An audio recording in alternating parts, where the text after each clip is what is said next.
les abeilles.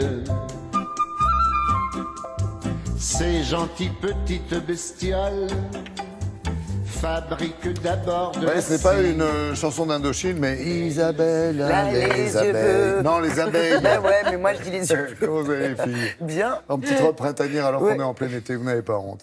Alors on va parler, effectivement, grâce à toutes vos fleurs d'ailleurs qui nous y amènent, on ne va pas butiner, mais parler de ces abeilles qui sont en danger, on le sait, mais c'est aussi oui. toute une profession, c'est aussi la bonne santé de vous et moi, de tous les consommateurs. Alors comment faire en sorte que tout cela aille bien? Eh bien, il fallait un petit peu cette mobilisation de la profession qui tape du poing sur la table, Oui. mais gentiment, Isabelle. C'est ça, c'est-à-dire qu'il y a beaucoup d'initiatives qui sont entreprises pour essayer de préserver ces abeilles qui, on le sait, ne vont pas bien. Un chiffre pour vous dire que quand même 30% des abeilles sont mortes encore l'hiver dernier. Un autre chiffre, et après je m'arrêterai sur le côté chiffre. Non, mais il en faut. Un petit rappel pour dire quand même que les insectes pollinisateurs de 2/3 des fruits et légumes que nous consommons, ce sont les abeilles. Donc sans abeilles, on le dit, mais c'est bien de le rappeler régulièrement parce que 2/3 des fruits et légumes, c'est quand même pas rien. Et évidemment, la totalité des fleurs. Bon. Ouais. Ce sont les abeilles. Donc sans abeilles, on n'irait pas très bien. Donc il est important de les préserver. C'est vrai qu'il y a beaucoup d'initiatives actuellement qui sont menées par la profession et autres. Et là, il s'agit d'intéresser directement le consommateur, qui va devenir... comment dirais-je, une sorte de mécène pour abeilles. Bah il oui. va adopter des abeilles, il va parrainer, il a la possibilité en tous les cas de parrainer l'installation de ruches. Il choisit son apiculteur, il choisit sa contribution. C'est une œuvre humanitaire. C'est une œuvre humanitaire, absolument. Et ensuite, eh bien, on lui donne des nouvelles de la santé, de l'activité des petites protégées. Alors, on a voulu vous montrer ce que ça veut dire en images. Direction la Normandie avec Sacha Isard.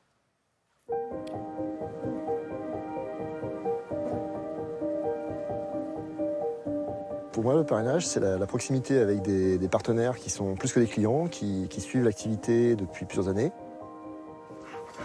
On a commencé avec une trentaine de ruches il y a quelques années et ça se développe, les gens viennent et aujourd'hui on est à peu près une centaine de ruches sur mon exploitation. Alors là, c'est une ruche qui est une ruche en parrainage particulier. Donc vous avez en fait 10 parts par ruche. On vérifie en permanence l'état des réserves, la qualité du pollen, la quantité de la ponte de la reine. Donc là, tout ce que vous voyez en haut, c'est du miel qui est operculé. Et en bas, c'est la zone de couvain. Donc là, elle se réduit de plus en plus, puisqu'on arrive, on est en mois d'août. Et donc, les réserves pour l'hiver se constituent. Par l'intermédiaire des réseaux sociaux, les parrains sont informés régulièrement des choses qui se passent dans les ruches, sur l'exploitation. Donc ces parrains m'envoient de photos, de vidéos, d'articles de presse. On fait parvenir aux différents parrains. Certains me demandent à venir récolter, certains me demandent de venir dans les ruches pour apprendre. Certains veulent mettre en pot. En fait, tout ce qui est autour des ruches, petit à petit, les parrains qui sont des partenaires veulent mettre la main à la pâte, savoir d'où vient leur miel, comment il est fait. Et donc, ils y trouvent beaucoup d'intérêt.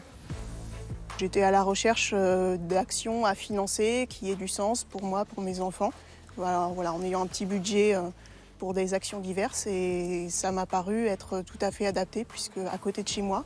Et c'est la raison pour laquelle je souhaitais soutenir la préservation de l'abeille noire. Mon budget pour un toit pour les abeilles est d'environ 600 € par an.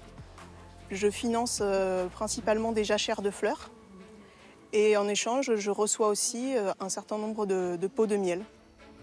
Alors le parrainage, ça permet en fait d'être sûr de vendre une grande partie de sa récolte en direct à des gens qui s'intéressent aux abeilles.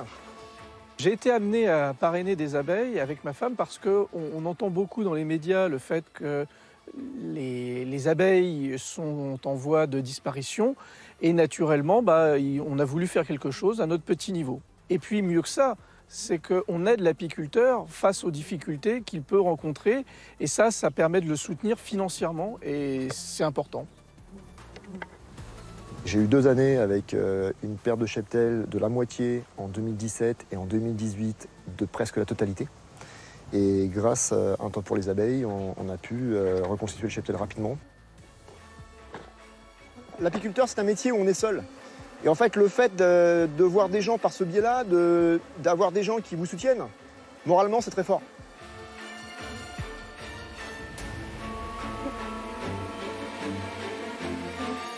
Le soutien financier et moral, effectivement, ça va être important parce que ça fait quelques années qu'ils morflent, comme on dit. Hein. Ils morflent énormément, ils essaient de trouver beaucoup de solutions. Il y a des ruches qui s'installent un peu partout Oui. en ville et on en est à se dire que finalement elles sont presque plus heureuses en ville qu'à la campagne. Alors c'est vrai qu'il y a les pesticides, on est d'accord, il y a le dérèglement climatique, il y a tous les parasites et les périls style frelon asiatique. C'est vrai que ça existe tout ça, mais enfin quand même, hein, sachant que les abeilles sont plus heureuses à Paris qu'en pleine dur, nature, ouais. ça pose quelques questions. qu'on se Un demande toit pour les pourquoi. abeilles, un toit. Voilà, j'imagine qu'il y a tout ce qu'il faut sur Internet aussi. Pour Absolument.